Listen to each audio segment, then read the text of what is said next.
¿Tú entiendes que el país se está cayendo a pedazos? Han copado espacios más allá de un movimiento migratorio masivo e irregular. Es una migración incivil, es una migración insana. Tenemos pérdida del territorio. Yo quisiera que se pudiera probar la negligencia. Si no se prueba, la desesperanza va a ser mayor. Yo creo que ha sido demasiado atacada, o sea, excesivamente atacada. Ahora, sin duda, se violaron derechos fundamentales. Si la ministra de Interior y Policía no puede ni siquiera identificar a los extorsionadores, ¿cuál es el mensaje que le están mandando a los demás? Amigos, bienvenidos a esta entrega especial con una comunicadora que admiro, que respeto, que quiero y que desde hace ya aproximadamente un año he tenido cierto contacto con alguna frecuencia. Susana Gotró, ¿cómo estás? Feliz de estar aquí, de que accedieras a mi petición de que me invitaras a tu espacio. Yo localizo espacios donde yo quiero estar y no tengo empache decir, invítame. Gracias de corazón. No, en realidad lo que pasa es que yo te observaba en otras plataformas y a mí no me gusta robarme los invitados. Entonces, como que yo tengo un código que yo digo, bueno, pero si fulano le va bien con fulana, déjame dejar que brille ahí porque construyó o trabajó esa persona fuera de su ambiente y tengo como que ese código, como que respeto ese código. No le pido a los demás que lo respeten porque todo esto, la comunicación en la República Dominicana es una confraternidad. Claro. Pero yo trato de que si alguien tiene muy buen resultado con otra persona, lo siga aprovechando para que no se vea que es una intromisión de que alguien quiere pues robarse a esa persona o quitarle el brillo en determinada plataforma. Pues que sepan que yo misma me invité aquí. Además, yo tengo casi 43 años de vida pública, entonces yo soy libre. Bueno, es importante saber que tú no tienes compromiso en ese sentido para que vuelvas. Exactamente. A mí me gustaría que analicemos el panorama actual, un cóctel noticioso contigo, que vayamos por el plano migratorio, lo que tiene que ver con el mismo Antonio Espaillat, lo que tiene que ver con Farideh Raful, seguridad nacional y si es posible, ya que tú también perteneciste al Ministerio de Energía y Minas, que nos hables de las tierras raras. Arranca con lo que a ti te guste más.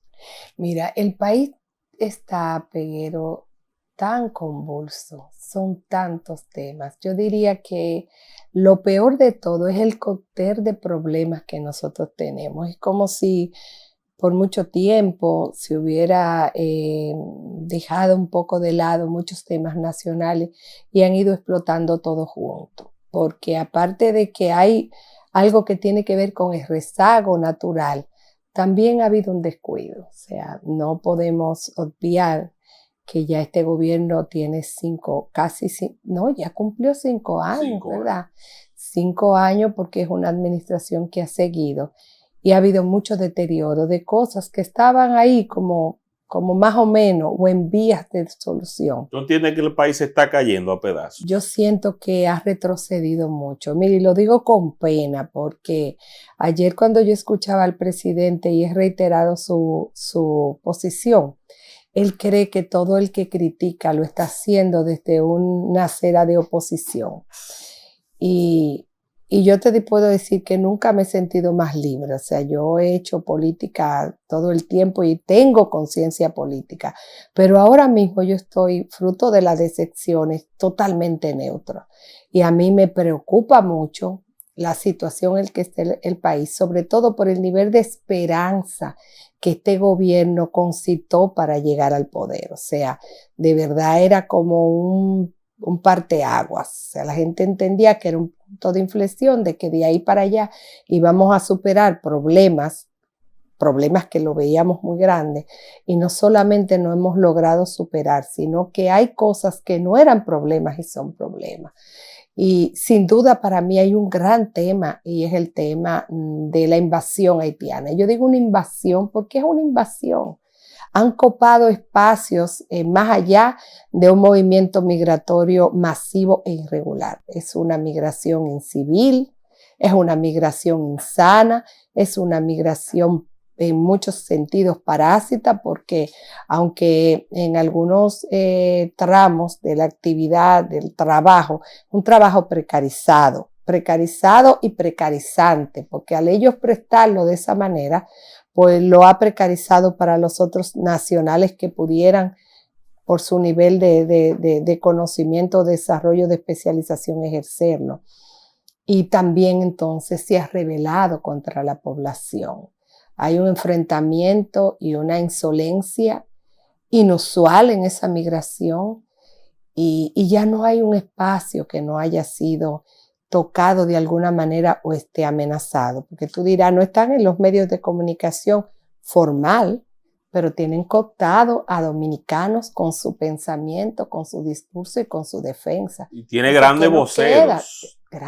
Grandes voceros y grandes defensores y grandes ofensores. Hoy recibí yo 2 WhatsApp de personas que quiero y que tuvieron cargos importantes, llamándonos xenófobos y demás, a los que simplemente estamos pidiendo que se cumpla un protocolo que nos informaron a nosotros y que no solamente no se ha cumplido, sino que se nos informa de manera descarada que ya no se va a cumplir lo que nos ofrecieron.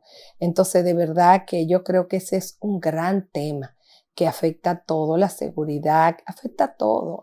¿Tú crees que Haití está arrastrando a la República Dominicana hacia su desgracia? Sí, la está arrastrando. Es como si fuera una maldición. Haití es como cuando tú tienes una piedra de molino que te está tirando hacia abajo. Tú estás braceando, aprendiste a nadar con más o menos cierta destreza, pero te ponen una piedra de molino que te está alando hacia el fondo. Y yo creo que el tema de Haití, ayer el canciller dio una declaración en el Consejo de Seguridad donde hubo un cambio de tono y él le advirtió que pudiéramos estar arrastrando a un problema internacional. La gente no le dio lectura a eso. Estaba diciendo, oye, República Dominicana va a tener que tener un conflicto bélico con Haití porque las bandas amenazan traspasar las fronteras y ya nos tomaron un consulado en Haití, dominicano, que suerte a Dios que estaba vacío, pero ellos amenazan con marchar y traspasar las fronteras. Y yo creo que ya hasta el canciller se ha dado cuenta de que esa confrontación con Haití es casi algo irremisible. Inminente. Eso es algo terrible, terrible. Y yo siento como que por ser un problema viejo, mucha gente no se está dando cuenta de la escalada que tiene. Y es grave, por eso yo sacrifico mis preocupaciones, mi posibilidad de hablar, para poner en primer plano ese. Y sobre todo con la cantidad de enclaves que hay en todo el territorio nacional, porque no se trata de una situación que nosotros pudiéramos vislumbrar en la frontera, sino de que tenemos un problema interno. Aquí tenemos pérdida del territorio, porque pérdida del territorio no es solamente que tú no puedas apostar un campamento o qué sé yo, un pelotón, es que tú no gobiernas ahí, es que las reglas de relacionamiento ahí son otras, es que el idioma es otra, es que la forma de comercializar es otra, y donde hay dominicanos están al servicio de los haitianos, no es al revés, no es que hay una comunidad haitiana, no. Es que ahí la fuerza, el pensamiento, la forma de vida es haitiana. Y ningún dominicano quisiera vivir ahí. Lo más que va es a comercializar, a tratar de vivir, de aprovecharse, vamos a decir, de esa comunidad. Pero eso está cooptado, eso está bajo las manos y la forma de vida de Haití. Y eso es muy preocupante porque tenemos un gobierno vacilante que habla muy duro, pero actúa muy suave.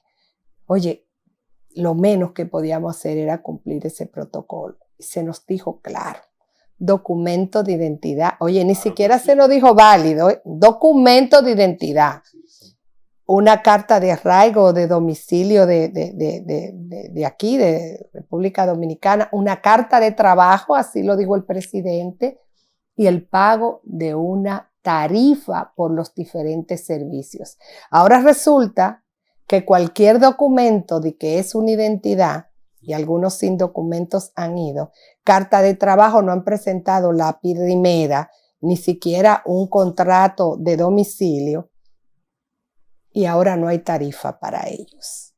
Entonces, ¿cómo tú ves que se promuevan medidas que no bien pronunciadas se comienzan a incumplir?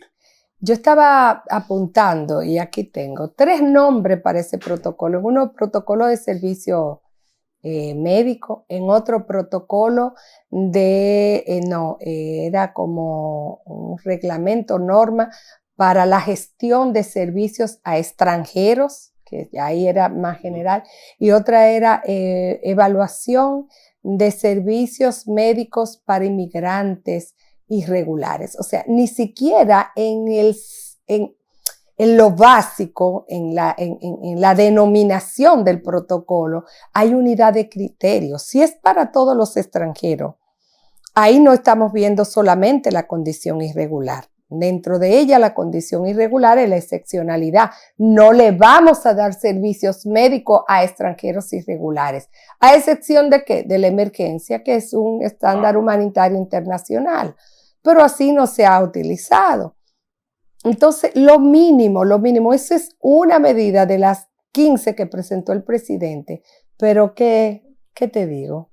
Eso está contenido totalmente, íntegramente en el pacto de los partidos políticos para la crisis haitiana, que tenía muchísimas más medidas, que ojalá tú la pudieras ver, era del año 2023, que se firmó en Palacio con la presencia de Paliza, el consultor jurídico, el presidente y 28 partidos. Y entre ellos las medidas más fuertes y tal vez más productivas o que tenían mayor expectativa de producción no se anunciaron, que entre ellas era una que para mí es virtuosísima. ¿Cuál? No permitírsele a la DGI presentar como gastos la nómina de indocumentados haitianos. Con esa nosotros íbamos trabajando en la tecnificación, en la máquina, poner mayores maquinarias.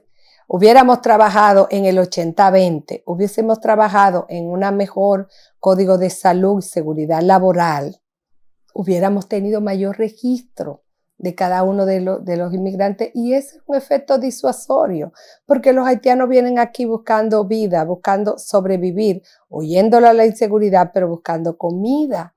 Entonces, si nosotros les cerramos la posibilidad de trabajar, ellos se van a ir voluntariamente. Hay un llamado de hay trabajo, hay comida, claro, hay alojamiento, un efecto llamada. Y hay seguridad. Y aquí tú vas a trabajar y aquí se te va a exigir menos que a los dominicanos. Entonces, dime tú. Entonces, yo le invito a la gente a que le dé seguimiento a lo que, de manera profunda, lo que anuncia el gobierno. El gobierno lo anunció como 15 medidas. Para mí era un fraude. Es decir, vamos en este momento, a implementar 15 de las medidas, de las múltiples medidas que nosotros tomamos, y de esa manera se compromete también a los 28 partidos o organizaciones que firmaron ahí, muchos intelectuales. Entonces no la presentan como novedosa, cuando lo que tú estás es evidenciando que firmaste un pacto en el 2023 y no pusiste ni mierda en implementación, y me excusa la palabra, la presentas como un logro, y ahora ni siquiera esas 15 medidas la cumplen. Pero ¿por qué hay que hacer un pacto para cumplir la ley?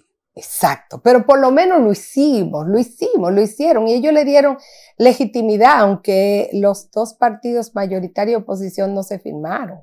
Que no podían firmar, señores, porque hay que decir, y no quiero hacerle ningún servicio a la oposición para que no se contamine, pero tengo que decirlo.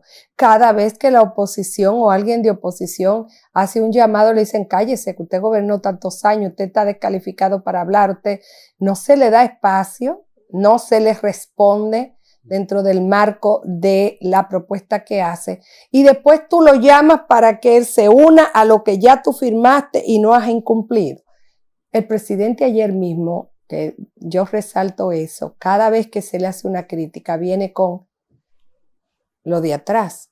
Cuando se le habló de este regidor que le han emitido una orden de arresto, Él dice, no, lo que pasa es que ha cambiado la cosa. Ahora no se esconden las cosas. ¿Pero quién? ¿Por qué tú sales? O sea, ese no es el contexto. Bueno, hay una orden de arresto, todavía no se ha hecho una solicitud de extradición, en el momento que se haga va a ser extraditado. Lo entregamos, claro. Y punto. Porque te van a responder lo que ya ha respondido la oposición esta mañana. ¿Cuántos extraditables habían sido solicitados y no hayan sido entregados? Ahí se cae el porque esto vino de afuera, o sea, no fue objeto de una investigación interna, no. Es un regidor electo por tu partido, que inclusive yo denuncio aquí que ese regidor financió diputados, y ellos lo saben. No solamente porque los capos que han participado en estos procesos no solamente han buscado su dinero sucio para ser elegidos, sino que fueron buscados como financiadores de gente inclusive seria. Aquí hay senadores que se sabe que fueron financiados por gente de narcotráfico, gente seria, que tuvieron que valerse de ese dinero sucio, hacerse los locos y los pendejos para que con el dinero de esa gente llegar a los puestos de elección popular. Y que son los que hoy día critican la posibilidad de que un candidato independiente pueda llegar a ocupar un puesto. Sabiendo ellos que ellos llegaron ahí por el mecanismo más rastrero posible. Es más espurio. Y que además lo único que quieren los partidos políticos es tener la hegemonía, ellos solamente puedan ser el monopolio del clientelismo. O sea, el clientelismo es que hace que la gente salga electa, pero tú tienes que hacerlo a través de mi franquicia. Eso es lo único que ellos quieren evitar, porque esa gente, independiente o no, llega a través de los partidos políticos por su dinero sucio. Entonces ellos por lo menos quieren capitalizar ese dinero sucio. No tienes que hacerlo a través de mi franquicia, porque el problema grande que nosotros tenemos en nuestro sistema electoral, en las manipulaciones y todas las cosas que hay, es el clientelismo. Un órgano que se hace loco, que tiene un poder regulador, aún limitado por su ley y no lo ejerce, aún limitado por su ley, porque la ley de regímenes electorales solamente permite la fiscalización de fondos públicos y ni eso los fiscalizan, y debe fiscalizar la compra de votos y toda la compra de documentos de identidad y todo eso. Ellos solamente se han preocupado por organizar unos procesos eleccionarios. Muchos de ellos. Y sustituyendo los mecanismos democráticos, porque ya no hacen primarias, todo lo resumen con encuestas. Exactamente, encuestas que van a estar viciadas igual que las primarias. Igual que las primarias, los partidos lo que hicieron fue de irresponsable tirarle ese problema a unas encuestas, porque igual manipulaban las cúpulas. Sí. Las cúpulas manipulaban en el momento de la elección y antes, porque no daban los mecanismos de movilidad interna para que la gente fuera ascendiendo, ni proyectan sus mejores miembros. Y esa es una realidad. La cantidad de gente valiosa que hemos desistido de la actividad política, yo creo que es penoso. Y es precisamente por la corrupción de las cúpulas, por el clientelismo, por la falta de transparencia y por la falta de regularización y de normatización, porque se establece la ley de partidos políticos, establece mecanismos de promoción interna y procedimientos que permitan una competencia sana. Pero no lo hacen.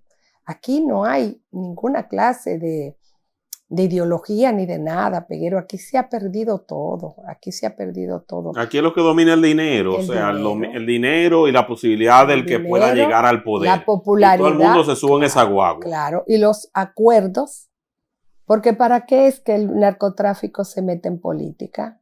Para asegurarse su impunidad y sus agendas particulares. Porque es así, sus agendas particulares y la promoción y vamos a decir y la protección de su gente. Porque imagínate, ¿quién va a parar a un regidor o a un diputado ni hacerle una requisa en un vehículo? Eso es imposible.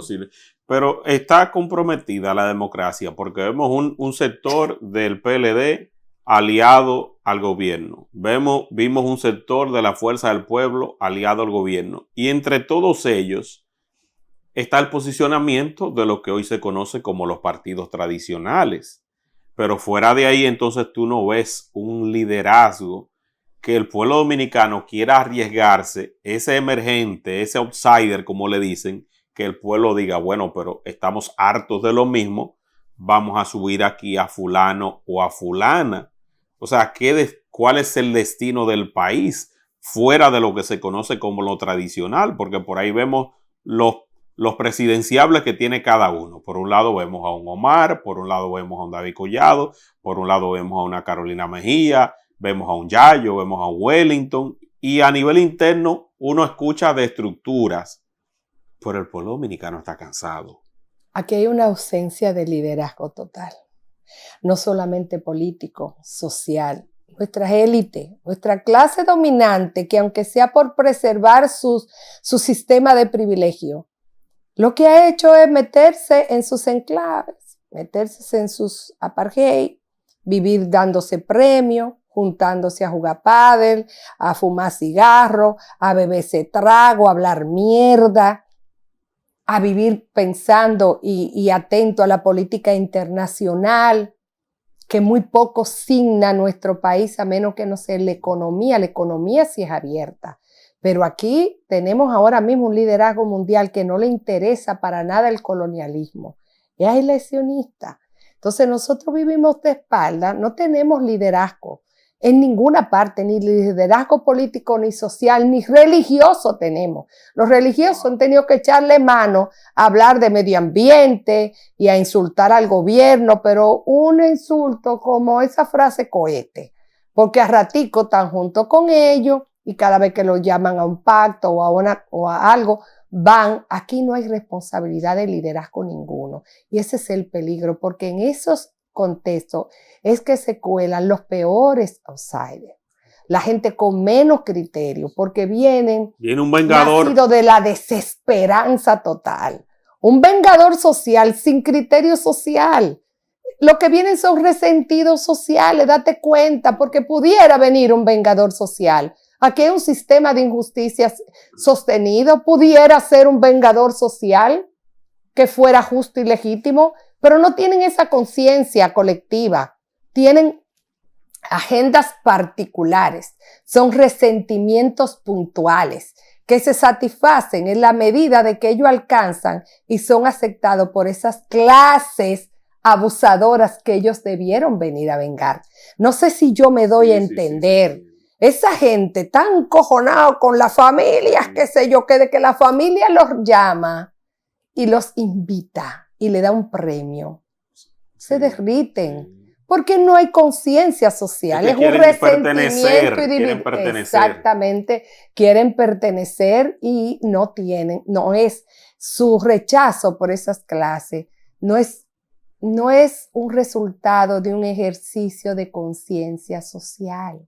No hay base ideológica ninguna y eso es un peligro enorme. Date cuenta que aquí no hay forma de conversar ni dentro de un mismo partido. La fuerza del pueblo se está matando por una secretaría general que ejerce una persona que no ha podido ni siquiera tener trascendencia pública.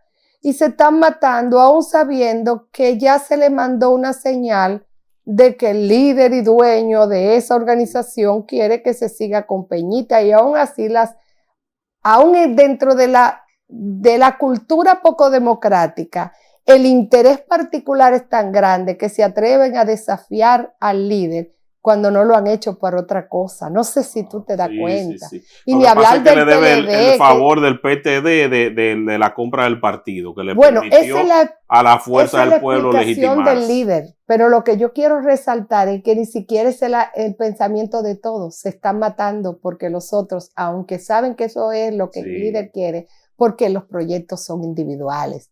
Mira, la última decepción mía con liderazgo fue Valentín. Yo seguía mucho a Valentín. Julio César Valentín. Digo que aquí hay gente que tiene un nivel muy grande que por X o por R no han podido ser visto por la población. Valentín es uno, Guido Gómez es otro. Son gente con mucha formación y por una o por otra razón tal vez no han escogido los mejores senderos. Cuando nosotros vemos siendo diputado y siendo aspirado a gente que no tiene la mínima formación política, ni social, ni económica. Aquí hay una ausencia de liderazgo muy bárbara, porque entonces los que tienen tal vez formación política, experiencia y demás, tienen una tasa de rechazo alto, tal vez por no haber asumido y todavía siguen sin asumir los problemas más grandes de la sociedad. ¿Qué líder tú has oído pronunciarse fuertemente ahora con el tema que tenemos de la migración haitiana? Ninguno. Tienen miedo a esos temas. Ninguno. Y otros tienen envidia de que un muchacho, tal vez sin la trayectoria ni la formación suficiente, haya logrado movilizar.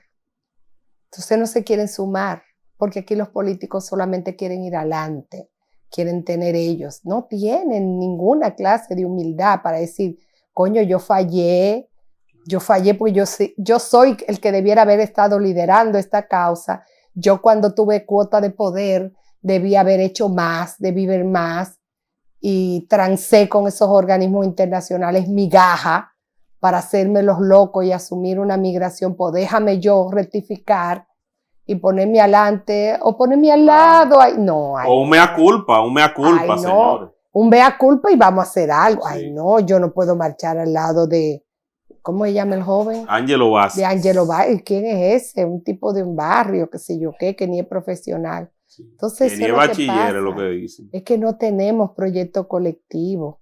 Yo y este muchacho y yo, perdón, porque yo sigo siendo de que el burro detrás, tenemos tal vez pocas cosas en común, pero hay un tema que nos unifica.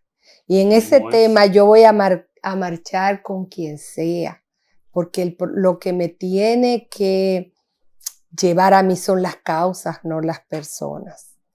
Entonces yo le pido a la gente que piense en la profundidad de este problema en este momento. No, y sobre todo de alguien que sin un interés político, porque fíjate cómo él se distancia. Claro. Ayer mismo yo insistía en que él se reconciliara con Santiago Matías, por ejemplo, y él me decía, no, respetando el apoyo que me dio, yo quiero tomar distancia porque lo mío no es un proyecto político, lo mío es un proyecto de nación y yo no quiero contaminar esta iniciativa para que se entienda que hay un reflejo político de determinado sector. Yo creo en Duarte y creo en sus ideales y detrás de eso es que yo voy. Entonces, cuando tú ves una causa de este tipo, que no es un intelectual que la está encabezando. Y ha tenido tiempo de si él hubiese querido demostrar alguna inclinación política. Hace rato que lo hubiese hecho. Tuviera más fondo ahora mismo. Claro, entonces yo lo que creo es que es una pequeña llama de la cual nosotros tenemos que abrazarnos como nación. Exactamente. ¿Por qué? Porque si ya esto está provocando que se estén tomando algunas medidas,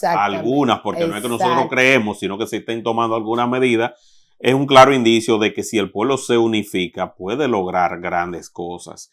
Y otro aspecto también que yo quería que tú tocaras, o sea, fue la alianza que hizo este gobierno con todos esos organismos que hoy día está sacando, que está apartando, pero tú tenías a un Paveliza, tú tenías que es de donde se desprende todo, ministro de Planificación y Economía. Que lo han anulado. Mira, yo duré 36 años en el Estado. Si algo yo me siento ser es estadista. La gente cree que estadista es ser un jefe de Estado. No.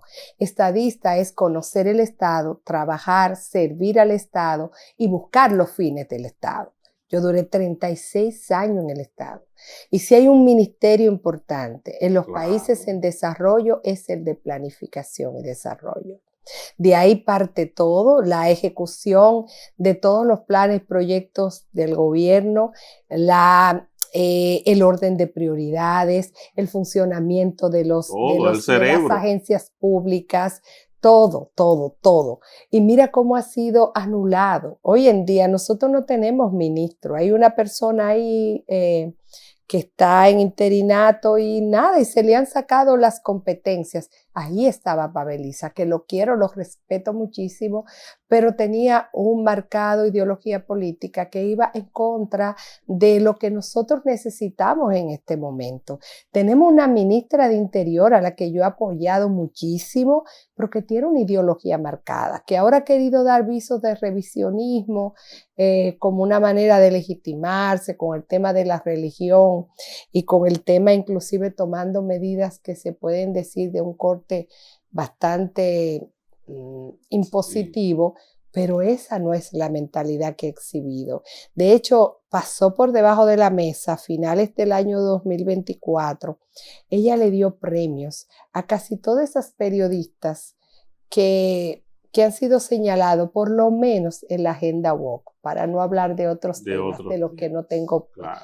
El premio al mérito policial a personas que nunca han tenido, o sea, una inclinación. Al contrario, tú puedes buscar profusas críticas de ello a la actuación de la Policía Nacional. Y tenemos la reforma policial ha terminado en 2 personas.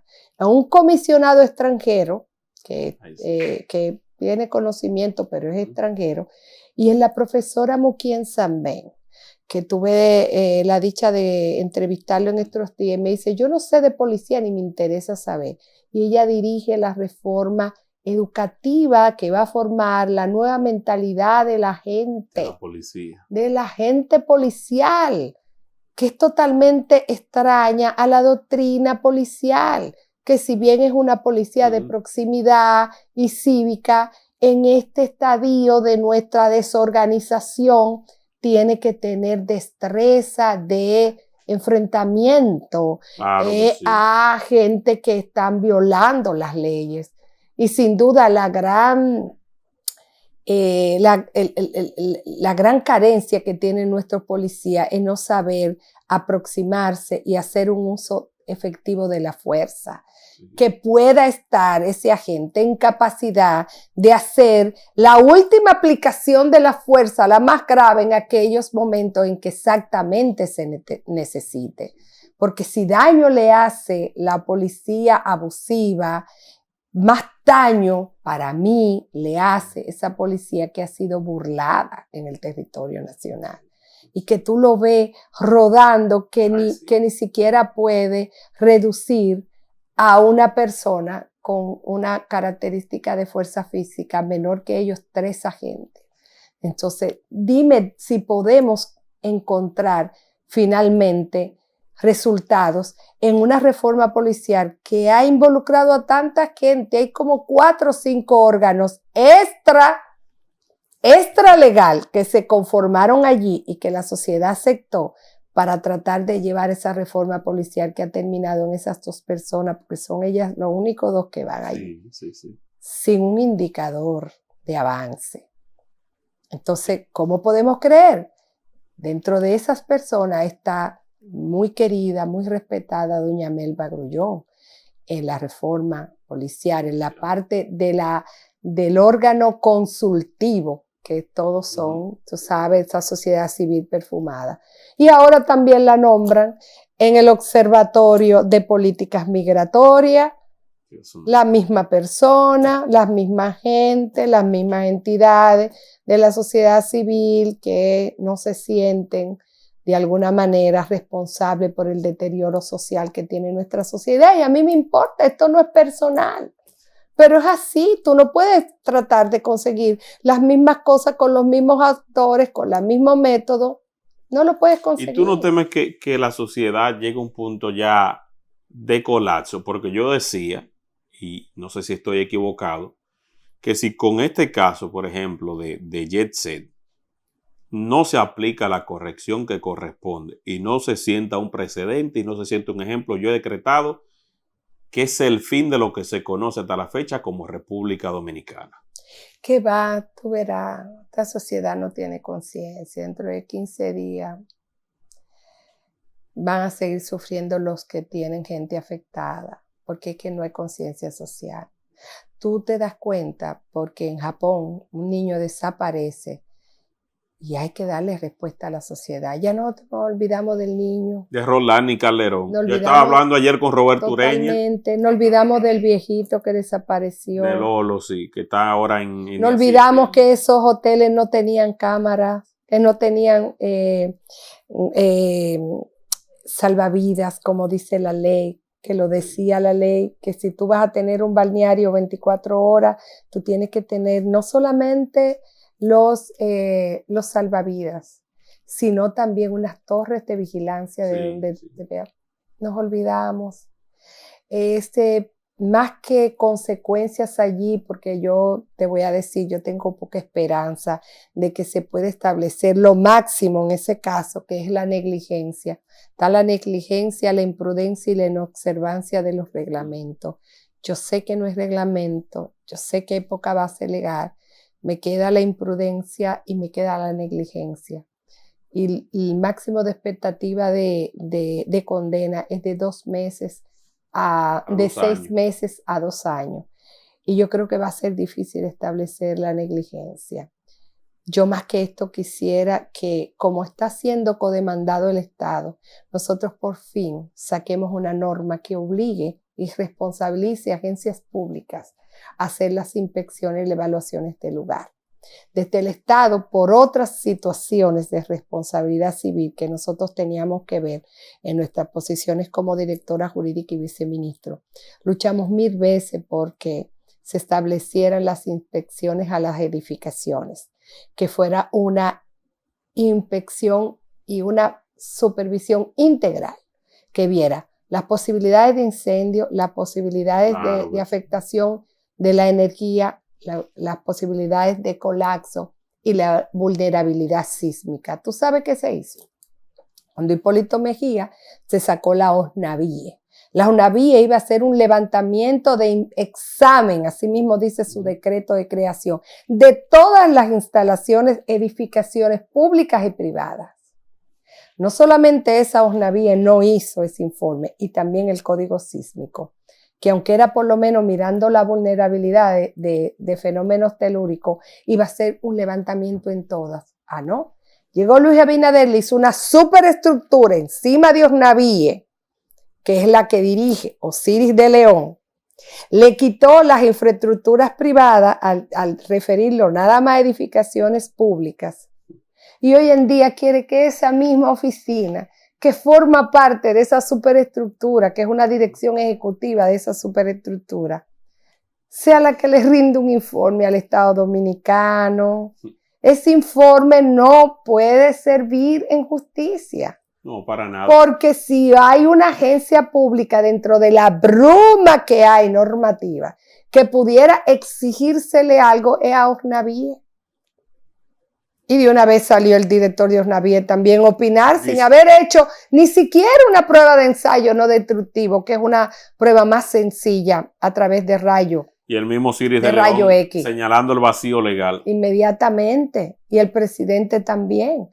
No, y no solamente señalando el vacío legal, diciendo como posibles causas exógenas como el salitre, como la vibración externa. O sea, de alguna manera él estaba inhabilitándose para servir de testigo, ya no de perito, porque perito no va a poder ser, porque él es parte de una estructura, que dentro de su estructura está una oficina que puede resultar responsable, pero ni siquiera como testigo. Y de alguna manera dándole argumento para irresponsabilizarse en la negligencia. Y el presidente de la semanal, desde la semanal, dice inmediatamente que hay un vacío legal. O sea, hay muchas cosas. Uno no quisiera hablar. Sí, pero realmente hay cosas que... O sea, que no, y eso pasó por debajo de la mesa, porque la discusión es partidaria y política, y una gente se cree inmediatamente con defender algo y la otra el otro, y no se da cuenta que esto no es un asunto particular. Yo conozco todas las personas que trabajan en el grupo RCC Media, y conozco para allá, y lamento que se vea visto en esto, pero esto no es un tema personal. Así lo entiendo yo. Yo también lo he tratado en lo personal, pero hay otras cosas que son imposibles. Pero nuestro compromiso social tampoco está atado a una amistad de determinado sector. Es más, oye lo que yo voy a decir. Ojalá la gente lo entendiera. Yo quisiera que se pudiera probar la negligencia. Si no se prueba, la desesperanza va a ser mayor. Y el miedo tiene que ser mayor, porque si una estructura que duró 50 años parada puede colapsar de esa forma sin que haya intervenido una negligencia, el riesgo es enorme. ¿Y qué podemos pensar de esas torres que nosotros tenemos de qué sé yo cuánto? Porque no es posible que una edificación pueda desplomarse de esa forma si se ha cumplido con sus mantenimientos. Claro. No, y sobre todo también con el uso de suelo, que es el que están haciendo referencia. Exacto. Si era un cine, tú tenías un permiso de cine. Y si hiciste una modificación y lo llevaste a discoteca, ¿dónde está el registro de esos permisos y esa modificación? Porque el uso de suelo no es solamente, señores, algo discrecional de la ciudad. Es que el uso de suelo está atado a la característica del suelo, no solamente morfológicamente, no solamente desde el punto de vista de cuál es la naturaleza de su base, sino también a otros aspectos económicos y de planificación del territorio. Lo que le están diciendo a ustedes es que si una edificación había sido construida como idónea para mantener una dinámica, unas cargas específica, una actividad de cargas que no son las cargas muertas que son propias de la edificación, sino cargas vivas, dinámicas como la gente y demás, tú no puedes utilizarla para otro tipo de carga y de utilización, porque la infraestructura no va a poder resistir esa dinámica que hay ahí. La fricción y el movimiento de 1000 personas o de 600 o de 400 personas bailando no es la misma de ciertas personas sentadas mirando una pantalla. Sí. Y además tú no vas a tener esa carga de luces y demás. Yo no quiero llegar a una consecuencia porque como respeto el procedimiento de investigación no quiero. Ahora, yo hago un ejercicio de que tú tienes que buscar para tú lograr un informe técnico, porque eso es lo que yo había hecho durante todos mis años en el Estado. Cuando nosotros estábamos como consultora jurídica en una de las EDES, nosotros éramos responsables de ver los casos, las demandas en daños y perjuicios por accidentes eléctricos y por fuegos que podían haberse producido por una ignición eléctrica. Pues nosotros íbamos de lo particular a lo general. Nosotros teníamos que ver dónde termina la responsabilidad de las EDE en el medidor. ¿Cuál fue la última revisión del medidor? Después, cuáles eran las condiciones que tenían los breaks, los switches. O sea, todo para usted llegar a una causa generadora del accidente cierta. ¿Hay accidentes? Sí, hay accidentes, pero tiene que haber causas muy exógenas que no hayan intervenido la negligencia. No, y sobre todo el tratamiento que se le da a las evidencias. O sea, este manejo temerario, este manejo misterioso, este manejo medalaganario, te da a entender muchas cosas que el pueblo dominicano tiene legítimo derecho a preguntarse. Mira, ahí yo creo que se hizo una buena recopilación de las evidencias. Lo que pasa es que el Ministerio Público está atado por la secretitud del momento. En la fase preparatoria, la investigación es secreta para los terceros. Solamente es pública para las partes. O sea, si yo te estoy investigando a ti, hasta cierto punto tengo que darte alguna información para preservar tus derechos, pero los terceros no. Yo creo que desde el punto de vista de la recolección de evidencia, el nivel que tienen nuestras agencias investigativas, ellas han hecho lo máximo. Ahora hubiese sido yo, y yo también busco la certificación de organismos internacionales, la recolección de pruebas, la intervención de notarios y demás, porque las agencias que estaban ahí. Cuando hablo de agencia, hablo de instituciones públicas como Obras Públicas. Sí, Obras sí, Públicas estaba totalmente descalificada por la sí, situación de su rector. claro. El MIBE pudiera ser puesto en causa en cualquier momento, no podía pues ser parte. El CODIA, ya tú ves que el CODIA se desgañitó de una vez a hablar, Sí. que ya pudiera no ser parte, pero además te digo que es parte de esa superestructura donde está OSNIVE.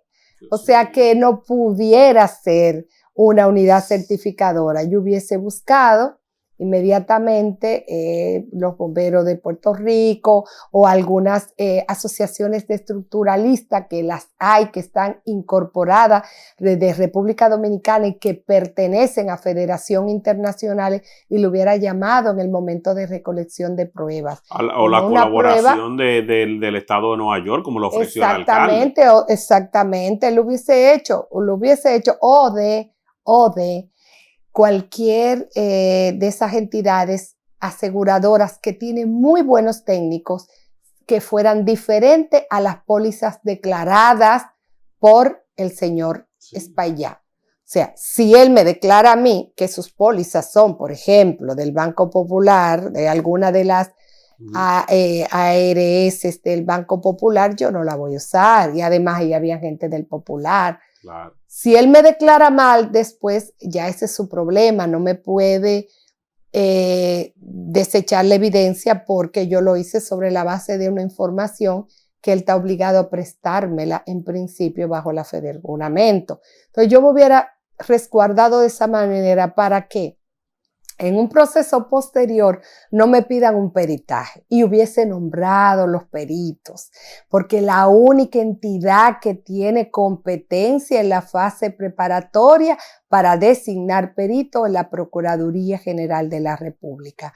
o a través de una petición a un juez o prima facie, o sea, por su propio imperio, porque así mismo lo establece el Código de Procedimiento Penal. Ustedes ven cómo este es un tema técnico jurídico, porque hay gente que ha querido sacrificar, de una vez caerme arriba cuando yo hago una opinión. No, la opinión yo la estoy haciendo, señores, es para que las cosas se hagan bien desde el inicio. Porque en la indignación la gente quiere hasta matar gente, hacen su disparate, y después eso termina en una sentencia como la que vimos en estos días del santiaguero. Declararon extinta la acción pública contra él y su señora, Gutiérrez. Sí. La gente ni se enteró. ¿Tú sabes qué día fue eso? El día 8. El día 8. Nosotros todavía no sabíamos cuánta gente se había muerto, porque recuérdense que eso fue en la madrugada del día 7, que es el inicio del día 8. Cuando los jueces leyeron la sentencia de extinción de la acción pública contra Gutiérrez, su mujer y todo lo demás. Usted sabe lo que es esa vaina. Y el caso de Miki López también. El caso de Miki López, o sea, ¿entiende? Entonces, por eso es que hay que hacer las cosas bien para que después se puedan obtener, porque es que la desesperanza es la que tiene este pueblo así. Porque nada resulta. Le están lacerando el alma al pueblo. Claro, ya no se cree nada. A veces hay cosas que yo sé que son reales. ¿Y cómo le explico? Si tú le sales diciendo, mira, señor, es una buena medida, es una bocina del gobierno. Y a mí que vivo dando funda. Porque nadie cree en nadie. Y el descreimiento es lo peor. No se puede hablar de ¿Sé cuál es la base de la institucionalidad? La confianza. La institucionalidad es la capacidad de ser efectivo de una institución, de funcionar conforme a sus normas, en tanto que la ciudadanía cree que está actuando bien. Porque si la ciudadanía cree que no está actuando bien, no se somete a ella, no cree en sus decisiones, que fue lo que siento que pasó con las medidas de Faride. O sea, yo estoy convencida que ¿Tú crees que ha sido injustamente atacada por las medidas tomadas en Semana Santa? Yo creo que ha sido demasiado atacada, o sea, excesivamente atacada. Ahora, sin duda, se violaron derechos fundamentales.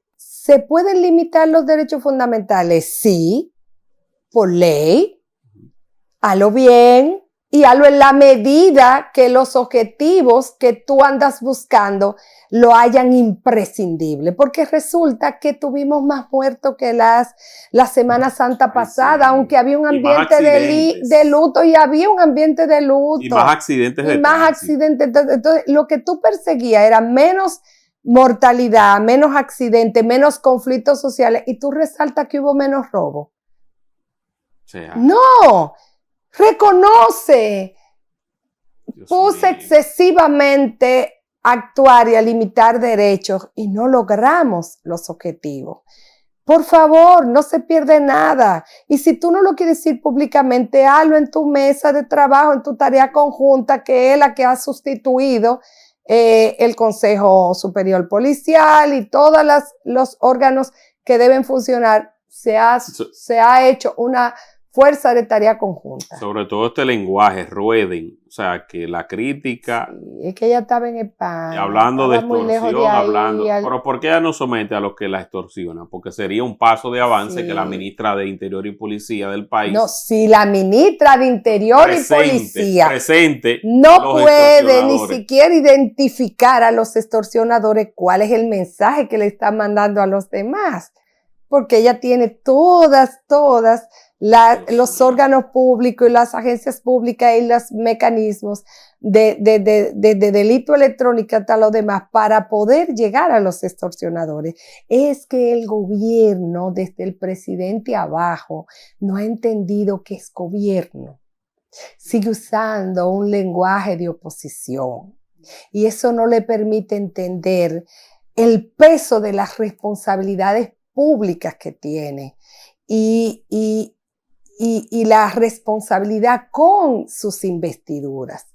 Yo creo que, y me excusa Faride porque la quiero muchísimo, que a lo mejor ella estaba oyendo una canción, bebiéndose un vinito o algo, reaccionó como una ciudadana común y corriente, porque realmente fue un mensaje equivocado y prepotente, porque ella es una servidora pública.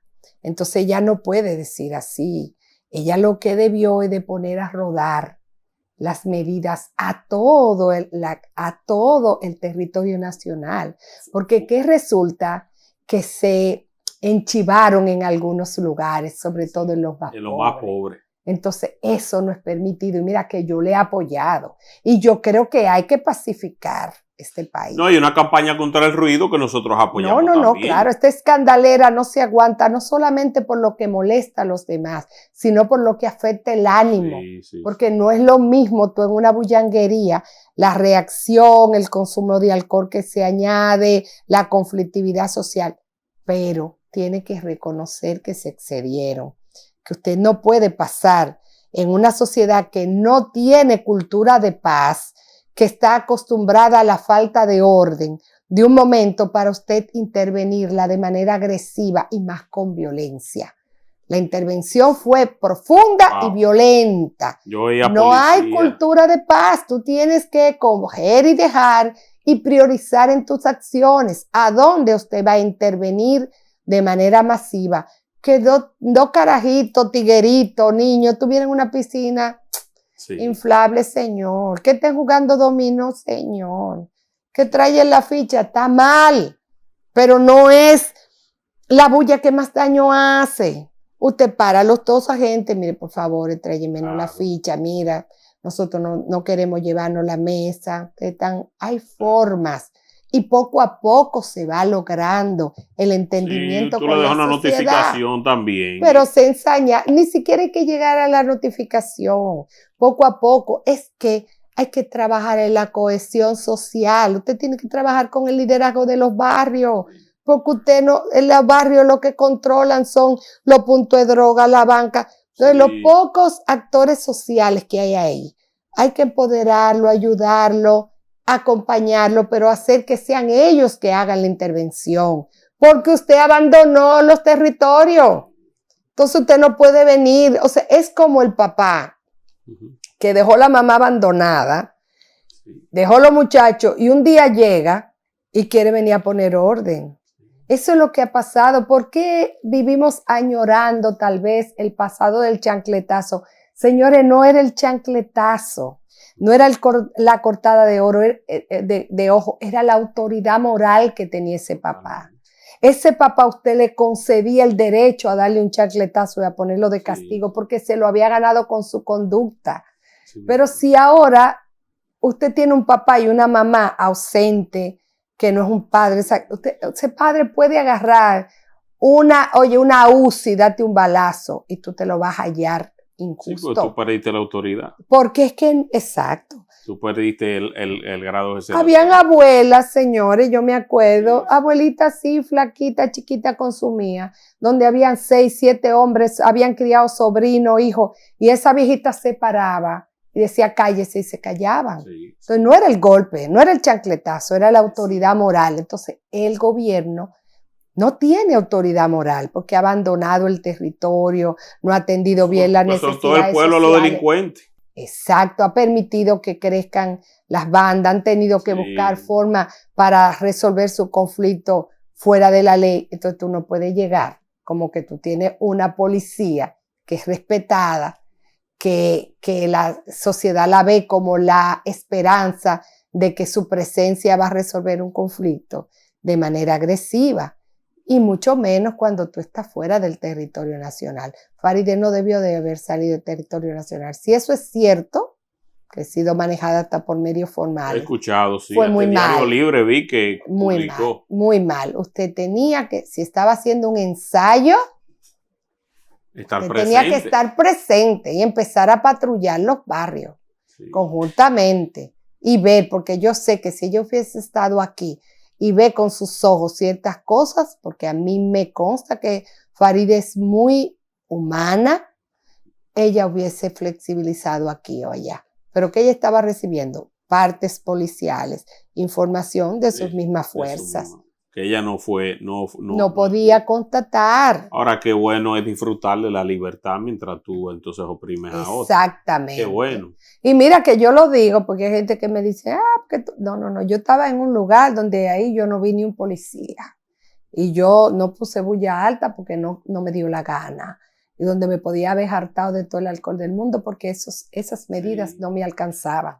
Pero yo no puedo ser indiferente, sobre todo por la rabia que eso va estando y no va alcanzando.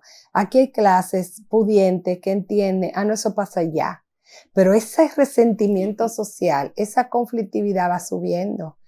Porque es que andamos en el espacio público, es que una persona aburrida que anda con un carro puede matar ¿cuántas personas? Entonces, esto es una vida en sociedad y como en sociedad todos estamos comprometidos en tratar de buscar el bienestar colectivo, porque es que el malestar colectivo afecta mucho. Afecta mucho. Susana, ¿tú crees que podamos tratar lo de la tierra rara o lo dejamos para una edición especial de tierra rara? Yo pudiera, pero prefiero hacerlo. O una edición especial solamente de donde recursos. hablemos de energía, tierra rara, minería, eso, donde podamos hablar de energía solar, que tenemos un debate tú y yo, que tenemos que pegarnos. Exactamente, y donde hablemos también de la distribución, de la comercialización, de la planificación, de esa otra minería, que es la minería de árido, que es la que afecta mucho más, que son las canteras secas, que son las que se comen las cordilleras. Cuando hablemos también del conuquismo. Que hablemos del Arimar.